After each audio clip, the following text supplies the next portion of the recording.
So Scott, I've got a question for you.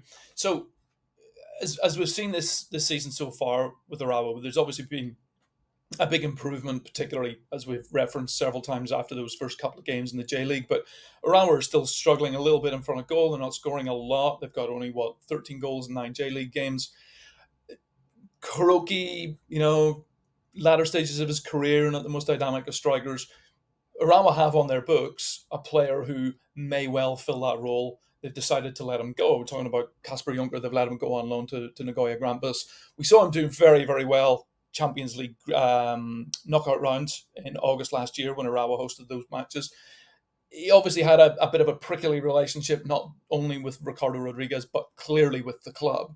But do you think that they've maybe missed a trick by leaving him out, or letting him go? And could he have been someone who would have made a difference for Urawa in a game like this? Yeah, I mean, for sure. I think he's probably the best striker here in Japan. I mean, yeah, like you said, obviously things didn't go well, I think, between him and the club, and certainly not between the coach last year. So some form of a move was on its way. I'm not quite sure, yeah, why this loan business came about. I mean, either you sever and move on, or maybe there was uncertainty about who the new coach would be, and that led to the move to Nagoya. We also saw something that I've never seen before as well, where he's got a deal in his contract where he can play.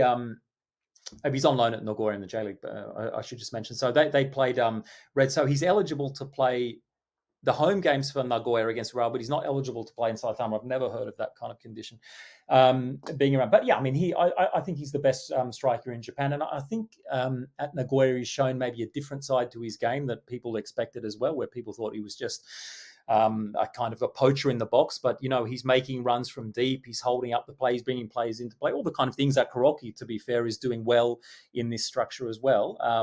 But I just think, I mean, he's a more natural, maybe Kuroki in his pomp and prime compared to now. But I think at this point of their career, I think, yeah, he offers probably more off the ball, and he certainly, I think, offers more inside the box as well. And he's a different kind of threat, because I think, as we heard with the interview with Schultz, tactically things are still evolving at this Red side as well. But there's certain patterns and elements that you can see, from the basic build-up. You get the ball, you're playing it short from the keeper. The two central defenders are split wide. Ito drops, Iwao drops in behind him, and the wingers are pushed very, very wide. So he obviously wants to use width in the pitch. The idea then is to cut back in. But if you've got someone like Kuroki compared to Junker, just in terms of the physical attributes that they have, it offers you a tactical variation that they don't have at the moment, particularly given the width that the wingers are playing with. So I think both in terms of his, his work in front of goal, but also the tactical,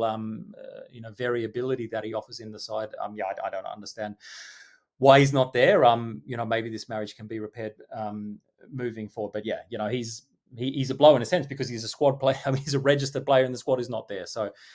And I think they've tried to fix it. I'm not sure that they have. I'm not sure that Linson, I don't know if he's maybe completely fit at this point as well.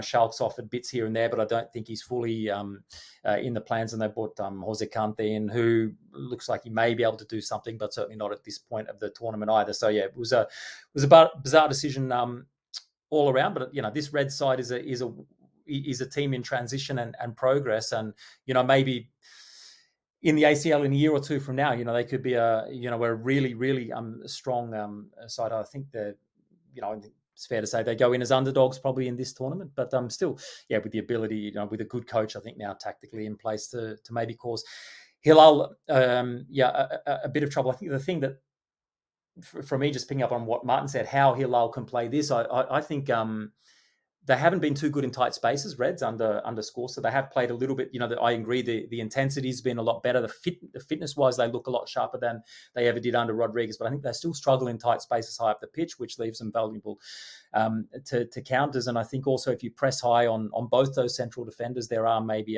aspects that you can have joy with there as well. So I think, yeah, it's a fascinating final, obviously, in terms of the build-up, the reputation of both clubs, but I think tactically within that as well.